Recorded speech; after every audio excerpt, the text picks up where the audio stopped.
শীতকালে হ্যাঙ্গিং প্ল্যান্টে করা যাবে এমন কিছু গাছের সাজেশন আমার কাছে অনেকেই চেয়েছিল। তার সঙ্গে সঙ্গে এই শীতকালীন গাছগুলিকে হ্যাঙ্গিং প্ল্যান্টে হ্যাঙ্গিং টবের মধ্যে কি করে করব তারও কিছু টিপস চেয়েছিল। তো আজকে মনে হলো সেই ভিডিওটি দেওয়ার উপযুক্ত সময় চলে এসছে, কারণ এই সময় থেকেই হ্যাঙ্গিং প্ল্যান্টে যারা গাছ করতে চাইছেন তারা অবশ্যই এই সময় করার চেষ্টা করে দিন, কারণ হ্যাঙ্গিং পটসগুলি এই সময় থেকে যদি আপনারা রেডি করে ফেলেন তাহলে গাছ লাগানোর জন্য অত্যন্ত উপযোগী। সবসময় একটা জিনিস মাথায় রাখবেন যে হ্যাঙ্গিং প্ল্যান্টে গাছ করতে গেলে সবার প্রথমে টবের সাইজটি মিনিমাম 6 ইঞ্চি অবশ্যই হতে হবে, এবং 6 ইঞ্চির থেকে বেশি বড় নেওয়ার প্রয়োজন রয়েছে, কিন্তু তার থেকে অনেক বেশি বড় সেটা কিন্তু প্রয়োজন নেই। কিন্তু একটা জিনিস মাথায় আপনাকে অবশ্যই রাখতে হবে, হ্যাঙ্গিং প্ল্যান্ট আপনি যত বড়ই নেবেন এবং তার ভেতরে যে মাটির পরিমাণটা রয়েছে সেটাও কিন্তু আস্তে আস্তে বাড়তে থাকবে, আর তার ওয়েটটাও কিন্তু অনেকটা বেশি বাড়তে পারবে। তার সঙ্গে সঙ্গে যদি গাছ লাগিয়ে দেন সেটা আরও বেশি বাড়বে। তাই এই এত ভারী জিনিসটাকে কোথাও ঝুলিয়ে রাখাটা সেটা কিন্তু আপনার জন্য অনেকটাই ক্ষতিকারক, তার কারণ যে কোনো মুহূর্তে যদি ছিঁড়ে পড়ে তাহলে সেটা কিন্তু অনেকটাই ক্ষতি করে দিতে পারে। আর তার সঙ্গে সঙ্গে যদি রাস্তার সাইডে থাকে সেটা তো অবশ্যই পথে চলতি মানুষের গায়ের মধ্যেও পড়তে পারে। তাই সবসময় যেন খেয়াল রাখবেন যে হ্যাঙ্গিং প্ল্যান্ট যখনই করুন, শীতকাল করুন, গ্রীষ্মকাল করুন আর সারা বছরের জন্য করুন, সেটা সবসময় ভেতরের দিকে রাখার, এবং সেটা পড়লে যেন আপনার ছাদে বা আপনার এরিয়ার স্পেসের মধ্যেই পড়ে সেই বিষয়টা অবশ্যই খেয়াল রাখবেন। এটা কিন্তু অত্যন্ত গুরুত্বপূর্ণ বিষয়। আর অনেক বড় হ্যাঙ্গিং প্ল্যান্টের পটসের কোনো প্রয়োজন নেই, সবসময়ের জন্য 6 ইঞ্চি বা 8 ইঞ্চি এর মধ্যে থাকলেই যথেষ্ট। আর এই পটের সাইজে কিন্তু আপনি অনায়াসেই শীতকালীন গাছ করতে পারবেন।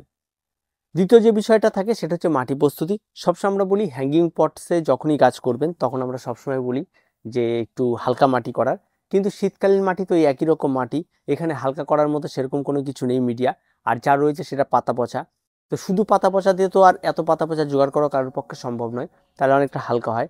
আর শুধু পাতা পচা দিয়ে যদি কেউ করতে চান তাহলে করতে পারেন, সেটা অনেকটা বেশি হালকা হবে। পাতা পচা আর বালি এই দুটো মেশাতে হবে। সেখানটায় মোটামুটিভাবে আপনি যদি 70% পাতা পচা 30% বালি দিয়ে করতে পারেন তাহলে অনেকটা হালকা হয়, এবং সেই মিডিয়াতে গাছ অনেক বেশি ভালো হয়। কারণ পাতা অনেকটাই স্লো রিলিজ খাওয়ার, পাতার মধ্যে সব ধরনের খাদ্য গুণাগুণ থাকে, এবং ফলে গাছ শীতকালীন গাছ অনেক বেশি ভালো হয়। যেমন পিটুনিয়া রয়েছে, ভার্বেনা রয়েছে, ঠিক আছে, এই সমস্ত হ্যাঙ্গিং প্ল্যান্টগুলো অনেক বেশি সুন্দর হয়ে থাকে। এবার তারপরে আপনার যেটা থাকে আরেকটা মাটি মিশ্রণ, যেটা আমরা সবসময় শীতকালীন বাগানের জন্য বলি যে 40% মাটি, 40% কম্পোস্ট আর 20% বালি, এই দু একটা মাটির মিশ্রণ তৈরি করে আপনারা শীতকালীন হ্যাঙ্গিং প্ল্যান্টের জন্য তৈরি করে নিতে পারেন, যে হ্যাঙ্গিং পটসের মধ্যে আপনারা দিয়ে দিলে সেটা আপনাদের গাছ লাগানোর জন্য অত্যন্ত উপযোগী। পরবর্তীতে যে বিষয়টি থাকে সেটা হচ্ছে আপনার কোন কোন গাছ আপনি লাগাবেন। দেখুন, হ্যাঙ্গিং এ করার মতো যে সমস্ত গাছগুলো রয়েছে তার প্রথম কথা আমি বলবো পিটুনিয়া, অত্যন্ত সুন্দর, প্রত্যেকে করতে পারবেন হ্যাঙ্গিংয়ে, এবং হ্যাঙ্গিংয়ের জন্য একদম উপযুক্ত গাছ। 2 নম্বর যেটা সেটা ভার্বেনা, ভার্বেনা হ্যাঙ্গিংয়ের জন্য একদম উপযুক্ত গাছ, অত্যন্ত সুন্দর ফুল হয়ে থাকে, দেখার মতো হয়ে থাকে। 3 নম্বর অ্যালেসিয়াম, অ্যালেসিয়াম হ্যাঙ্গিংয়ে অত্যন্ত সুন্দর হয়, মানে এর কোনো বিকল্প নেই, দেখার মতো গাছ হয়ে থাকে, একদম পুরো টব ভর্তি হয়ে যাবে, একদম দেখার মতো। সত্যি ওই টাইমটার মধ্যে ওই হ্যাঙ্গিংয়ে ওই অ্যালেসিয়াম যা রেজাল্ট এবং যত সুন্দর দেখতে হবে, শীতকালীন কোনো গাছ অত সুন্দর দেখতে হবে না, অত্যন্ত সুন্দর, বিভিন্ন কালারের পাওয়া যায়, আপনাদের যেটা পছন্দ আপনারা নিয়ে নিতে পারেন। 4 নম্বর যেটা কথা বলি সেটা হচ্ছে পেনজি, পেনজি প্রজাপতির মতো দেখতে, অত্যন্ত সুন্দর, এটা কিন্তু অনায়াসেই আপনি করতে পারবেন আপনার হ্যাঙ্গিং পটে, দেখার মতো গাছ হবে, এবং প্রত্যেকটা ফুল কিন্তু একদম প্রজাপতির মতো দেখতে অনেক বেশি সুন্দর হয়ে থাকে। আর এর কোনো বিকল্প কোনো কিছু নেই, মানে এত সুন্দর মানে গাছ। তারপর 5 নম্বর আপনাকে যেটা বলবো সেটা আপনারা করতে পারেন গ্যাজেনিয়া করতে পারেন, সুইট উইলিয়াম করতে পারেন। তারপর আরও প্রচুর ধরনের নতুন নতুন ডেইজির যে সমস্ত ভ্যারাইটিগুলো রয়েছে সেগুলি হ্যাঙ্গিং করতে পারবেন। এরকম প্রচুর গাছ রয়েছে, তো আমি মিনিমাম যেগুলি খুব সহজ পরিচর্যায় যেগুলি হবে এবং দেখতে অত্যন্ত সুন্দর হবে সেরকমই 5টা গাছ আপনাদের সাজেশন করলাম। বাকি গাছগুলো আপনারা চাইলে করতে পারেন, তবে আমার মনে হয় এই 5টা গাছ সবচেয়ে বেস্ট হবে, এর বাইরে কোনো কিছু নেই হ্যাঙ্গিংয়ের জন্য। তো আর বর্তমানে নতুন ভ্যারাইটি প্রচুর নতুন নতুন প্রজাতির গাছ চলে এসেছে হ্যাঙ্গিংয়ের, তো এই গাছগুলি আপনারা লাগিয়ে দিতে পারেন।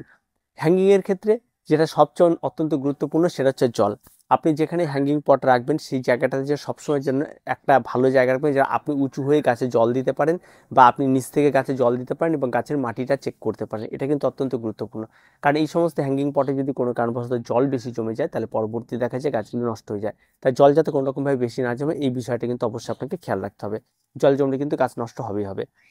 তাই জলটা খুব সীমিত দিতে হবে, বারবার করে চেক করে করে দিতে হবে। আর চারা গাছ সেগুলি, তারপরে আপনি যেখানে হ্যাঙ্গিং পটস থাকবে সেখানে সূর্যালোকটা যেন ঠিকঠাক লাগে সেই বিষয়টাও খেয়াল রাখবে। যত বেশি সূর্যালোক লাগবে তত ভালো গাছ হবে, পরিষ্কার কথা, একদম শীতকালীন বাগানের রুলসই এটা, যত সারাদিন রোদ লাগবে তত ভালো গাছ হবে। আপনি আপনার হ্যাঙ্গিং বেলকনিতে করতে পারেন, আপনার যে কোনো জানলায় উইন্ডোতে করতে পারেন, যেখানেই করুন না কেন সেখানে যত যত ভালো রোদ লাগবে তত ভালো কিন্তু গাছ হবে, এটা একদম পরিষ্কার কথা। পরবর্তীতে আসে এই সমস্ত ফার্টিলাইজারের বিষয়। ফার্টিলাইজার আপনি লিকুইড ফার্টিলাইজার, খোল পচা জল, যদি আপনি দুর্গন্ধ সহ্য করতে পারেন তাহলে অবশ্যই ইউজ করতে পারেন। আর যদি না পারেন তাহলে রাসায়নিক সার ব্যবহার করতে পারেন। এনপিকে 15-15 নিয়ে নেবেন, একদম পরিষ্কার খাবার। 1 লিটার জল 2 গ্রাম গুলে নেবেন, গুলে নিয়ে প্রত্যেকটা গাছে 200 ml করে ব্যবহার করবেন। যেদিন গাছে ব্যবহার করবেন তার আগের দিন খেয়াল রাখবেন গাছে মাটি যেন শুকনো থাকে। যদি মাটি শুকনো থাকে তবে সেদিন গাছে এটা ব্যবহার করে দিন। এটা আপনার 15 দিন পর পর ব্যবহার করলে শীতকালীন গাছে অত্যন্ত সুন্দর ফুল পেয়ে যাবেন, দেখার মতো গাছ হবে। রোগ পোকামাকড় গাছ মাত্রই থাকবে এবং সেটা বুঝে শুনে আপনাদের ব্যবহার করতে হবে। যদি দেখা যায় ধসা হয়েছে তাহলে অবশ্যই আপনাদের অ্যান্টিফাঙ্গাল স্প্রে করতে হবে। যদি কোনো রকম পোকার আক্রমণ ঘটে তাহলে অবশ্যই পেস্টিসাইড স্প্রে করতে হবে প্রয়োজন বুঝে, সেটা সবসময়ের জন্য। আর ঘরে সবসময়ের জন্য আপনারা একটা সাফ, যেটা অ্যান্টিফাঙ্গাল পাওয়া যায় সেটার একটা প্যাকেট আর একটা নিম তেল, এটা অবশ্যই রাখবেন শীতকালীন বাগানের জন্য। এতে অত্যন্ত উপযোগী এবং এটা খুব ভালো কাজ করবে। আর তেমন কোনো কঠিন কিছু লাগবে না হ্যাঙ্গিংয়ের জন্য। আর হ্যাঙ্গিংয়ের জন্য খুব সাবধানতা একটু অবলম্বন করতে, আপনাকে হ্যাঙ্গিংটাকে ঝোলানো, হ্যাঙ্গিংটাকে নামিয়ে আনা, এই সমস্ত বিষয়ে একটু সাবধানতাগুলো অবশ্যই অবলম্বন করতে হবে। তাহলে কিন্তু যে কোনো মুহূর্তে অঘটন ঘটতে পারে, বা ফুল ভর্তি গাছটি ছিঁড়ে পড়ে গেল, ঠিক আছে, ওয়েট লোড নিতে পারলো না, এরকম যেন না হয়, তাহলে কিন্তু অনেকটা বেশি কষ্ট লাগবে, খারাপ লাগবে। ঠিক আছে, সেই বিষয়গুলোকে একটু নজর দিয়ে খুব সাবধানের সঙ্গে হ্যাঙ্গিংটা করতে পারবেন, অনায়াসে করতে পারেন, প্রত্যেক করতে পারেন, কোনো রকম কোনো অসুবিধা নেই। তো আজ এ পর্যন্ত, দেখা হচ্ছে পরবর্তী ভিডিওতে। প্রত্যেকে ভালো থাকবেন, প্রত্যেকে সুস্থ থাকবেন। চ্যানেলটিকে অবশ্যই সাবস্ক্রাইব করে রাখবেন।